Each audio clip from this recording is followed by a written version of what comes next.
You ask, why is this so high? Let me explain. So the tax component is the largest contributor to skyrocketing fuel prices in the country. So look at the distribution matrix per litre of super petrol, diesel and kerosene indicates that the taxman gobbles up to 47% of the pump price, a situation made even worse by the rising cost of crude oil globally. And as Francis Gashuri now reports, it is you, the ordinary citizen, already shouldering the burden of taxation, who will have to further strain with increased cost of power and basic commodities imminent. The season of pain at the pump is back, with super petrol prices adjusted by 15 shillings in the last 2 months. The cost of diesel has increased by 16 shillings and 95 cents in the last 4 months, with kerosene users being forced to foot a further bill of 16 shillings and 22 cents per litre since December last year.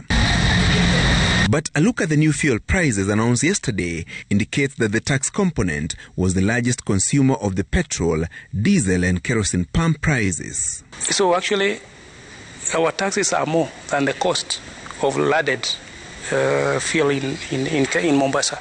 The taxation in Kenya on average is about 45% of the price of fuel.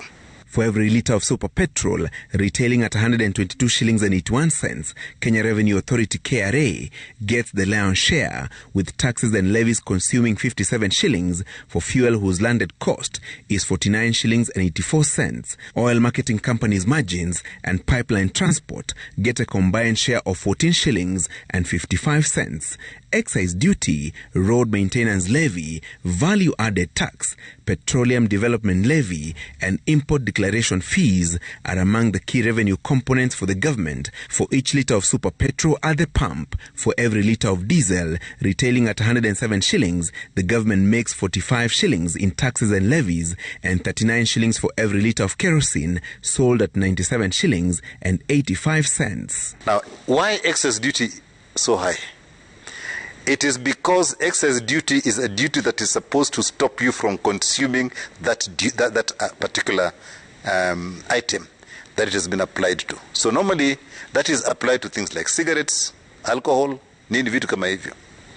So it is applied to fuel to stop you from using it. And that is the element, that is to try and get people to be economical. And those are the elements that are in control of the government. That is where KLA gets their revenue. I would call it the hanging fruits.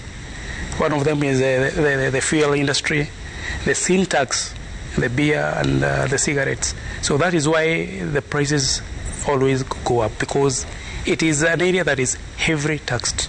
The margins of 12 shillings per litre of super petrol purchased at 122 shillings are shared between investors in the sector in a process managed by the Energy and Petroleum Regulatory Authority, EPRA. The agency has however defended the price hike, blaming it on the rise in average landed cost by between 9 and 13 shillings between January and March this year, but the taxation element remains prominent.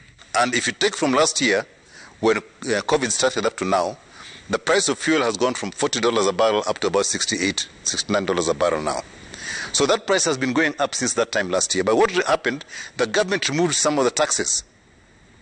And the price also went down at that time. So our prices went right down and people were happy with the prices of, 80s, 90s. Right now it's getting to the 120s. But that's because the price of crude has recovered. So it means your price of raw material has gone up, and the price delivered in Kenya has gone up. Some members of parliament who in 2019 approved value-added tax on petroleum products have been trading accusations on social media over the new fuel prices, even as the workers' umbrella body KOTU, through Secretary General Francis Atwoli, urged President Uhuru Kenyatta to invoke his executive authority and suspend some of the taxes that contribute to the fuel hike. We've been there since 2019. If you remember, just before Corona, March 2020, our economy was struggling. So now you put in the pandemic. Yes, I would say we are truly in ICU, our economy. Pundits projecting tougher economic times ahead, with higher fuel prices and effects of COVID-19 continuing to be felt. Francis Gashuri, Citizen TV.